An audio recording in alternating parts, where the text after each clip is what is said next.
Okay, I will introduce our next speakers. We have Fei Long and Sebastiano, both from Meta, talking about flexible function registration and execution in Prestissimo.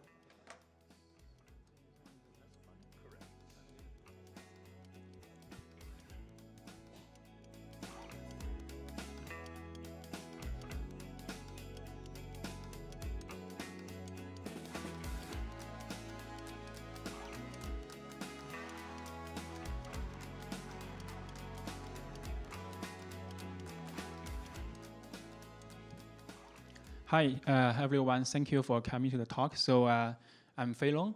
So today with my colleague Sebastiano, we're going to talk about how we support the Python IA function in Prestissimo.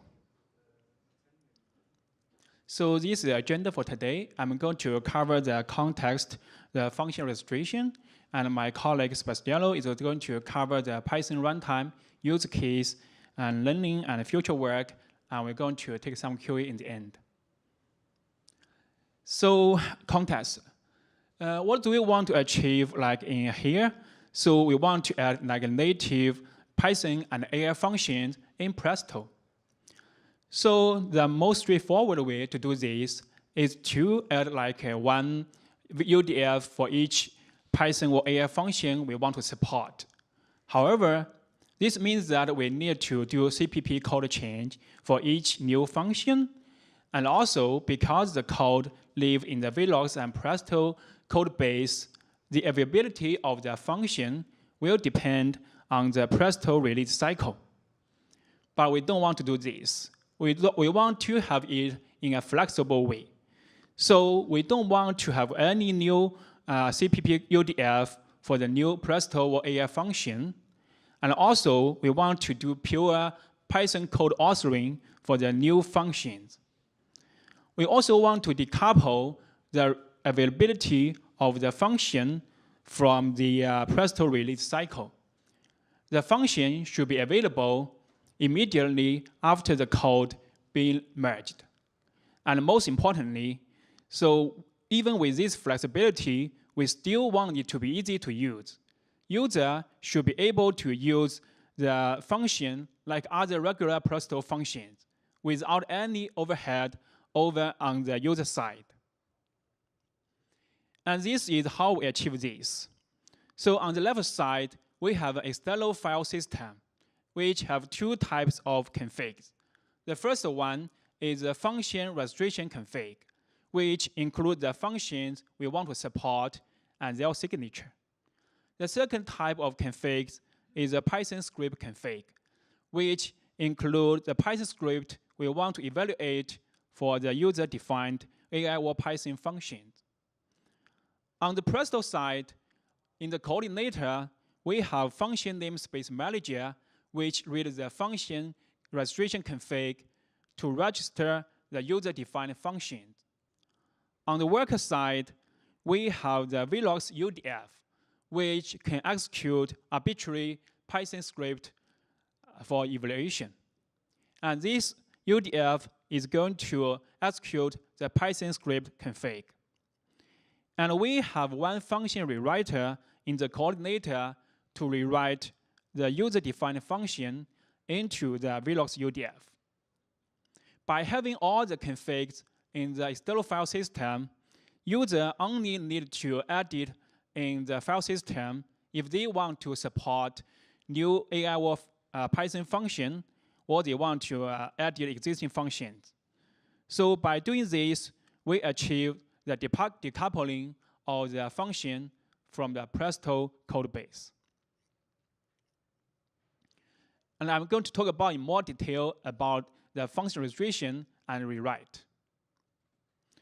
So we use the JSON file-based function namespace manager available in open source with some slight change to do the function registration. The left side shows the snippet of the function registration config. It has the function name, return type, and input types of the function user-defined. It also has the one additional Python UDF script field, which points to the Python script that's going to be evaluated for this specific function.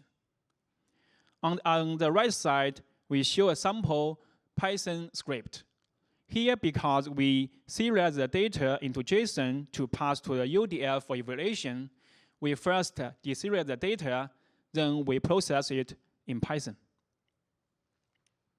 However, how do we connect the user-defined function and the Velox UDF? Because in the user-defined function, it can have arbitrary number of arguments, with each argument to have arbitrary type. And the return type can also be any type for the user-defined functions.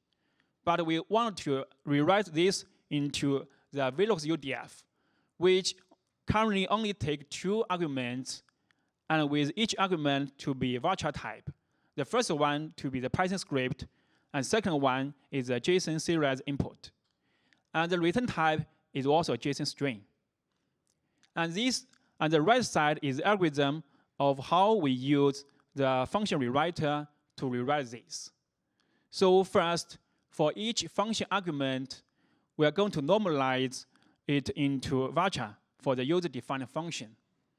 Then we pack these arguments into a single JSON array and pass it to the Velox UDF for evaluation. After getting the result, we are to cast the result back to the original type and return to the user. And this is an example of the before and after of the rewrite. So before the rewrite, we are calling the call coefficient function on 2 arrays, and after the rewrite, we are casting it into a JSON and then pass it to the Velox UDF, and then cast the result back to the original type and return to the user. So this is how we do the rewrite on the calling this side. Now I'm going to hand it to my colleague Prestissimo to cover the Python runtime and the next few agenda. Thanks, Fei Long. So as Fei Long explained the function registration, I'm going to explain how we actually execute these functions and the Python runtime. So Python DFs here are basically vector functions that are processing batch of rows. And we do this in 2 different modes. A remote mode, where we do some batch RPC to a remote Python coprocessor service, and also a local mode, where we do actually in-process execution for faster execution. Let's look at the details here. Why remote execution, first of all? Of course, this is to execute untrusted code, so generic user scripts. Also scripts that depend on some heavy dependencies, so library that cannot ship with the core engine, and for isolation, of course. So in this case, we do, so each batch is forwarded via a thrift RPC. And we have 1 RPC per batch, so this is not 1 RPC per row. And Python coprocessor here compile the scripts, caches the scripts, and also execute the script statement by statement. Since for the backend, this is a black box script, so we need to understand where the result is to return the result to the user. On the other hand, we also have a local execution mode. This is more interesting for, we call it vetted function, vetted script, validated code, can be executed quickly in process. And how do we do this? We do this by using PyBind to manage the C++ Python bindings.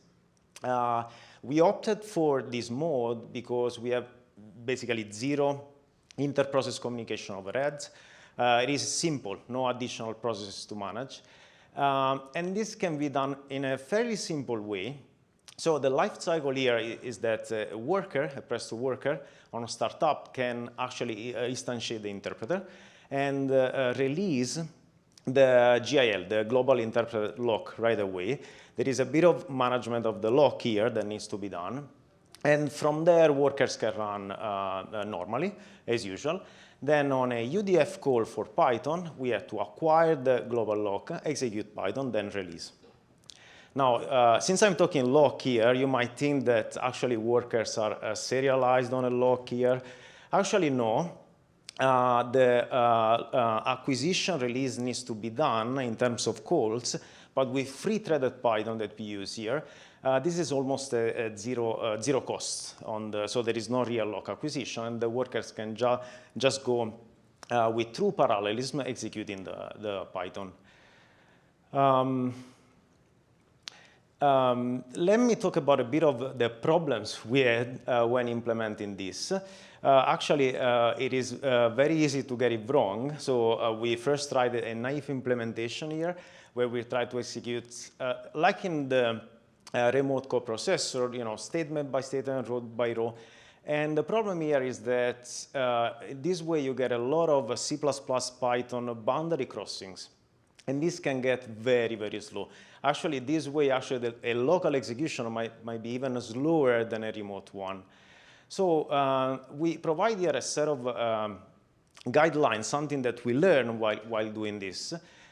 So the first one, kind of trivial, is that, of course, the code needs to be compiled as a single core object. And if we need to identify the result, this needs to be done at compile time to capture the result statement. The second thing is that executing a script, a black box script, is a bit more expensive than actually calling a function. So this, what we do automatically is wrapping the script in a function and calling the function. The third thing, even that provides even more efficiency here, is when we need to process rows, we need to loop over the batch of rows. It's extremely inefficient to do this in C++, so each time crossing the boundary and sending the input to Python. So this needs to be done entirely in a Python executor, and this way we can cross the boundary once per batch. Is this really worth it, actually? We tried this with a set of micro benchmark. One representative of a more expensive Python execution with regular expressions, string substitution, and one representative of a more lightweight Python execution doing NumPy median on arrays. And we can see here that actually the local execution really pays off, getting as high as 40-45x speed up over a remote execution. This is very ideal for a quick execution of functions in process. And of course, the largest, we have large speed up when the serialization payload for the remote execution is larger relative to the computation. There is also a lot of stability here when we execute this locally compared to the remote one. How do we really use this in production? Two main use cases. The first one is built-in Python functions. We ship a set of Python catalogs here for users to use these functions like they are native. So NumPy functions, regular expression, datetime, SciPy, and so on. And from, you can see in this example, the user can just call this as a regular native functions here, just typing py.numpy.median. We are just calling this built-in Python functions using the mechanism I just explained. And here, depending on how the functions are registered, so using the registration that Feilong explained, the framework can decide whether sending a heavier function remotely, like for instance, a regular expression, or locally, like the median here in this case. The second use case is for AI functions. So a lot of LLM services, inference services, they ship their own Python client. And this is ideal executing the Python client on top of this Python runtime as a Python function. And this is, I mean, kind of a toy example here, but just to show how it works. We have a select queries here, and we call meta.ai.query, so calling the inference service right from the query SQL. Here asking to explain what this SQL does. So we provide the prompts and SQL as inputs, and we get the result, of course, of the explanation of the query. what do we learn from this when using this in production? Two things. One thing on the user experience side, this is really nice because empowers data scientists, ML engineers that are very familiar with Python to implement their own custom logic without really relying on C++ expertise, on Presto engineers expertise, and so on.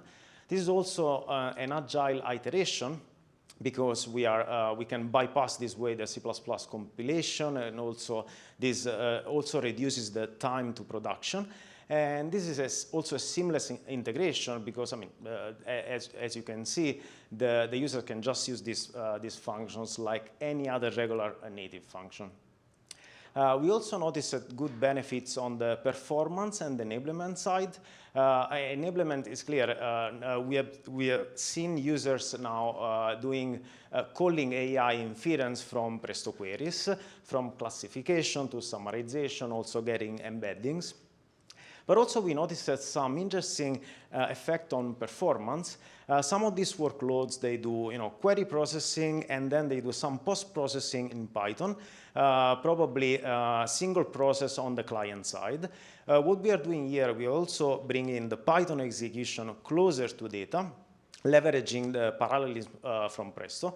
And we have been seeing here also end-to-end execution reduction from hours to minutes, actually, for some workload doing pre-training data exploration. There is a lot we didn't talk about, and there is a lot we plan to work on. I didn't talk about how we do serialization, deserialization here. Fei Long explained about JSON. These are basically JSON and strings, but we are working on a more efficient serialization mechanism based on Arrow. This will allow a more efficient encoding both for remote execution and also to minimize memory copies for local execution. These remote calls are typically synchronous, so the workers might be there, waiting for the reply. We are also working on integrating this into a more efficient async RPC framework within Velox. The functions that we are providing here are scalar functions. We are also working on extending this for aggregations in Python. And of course, we are working to open sourcing part of this, which is not in open source yet. Thank you. Thanks.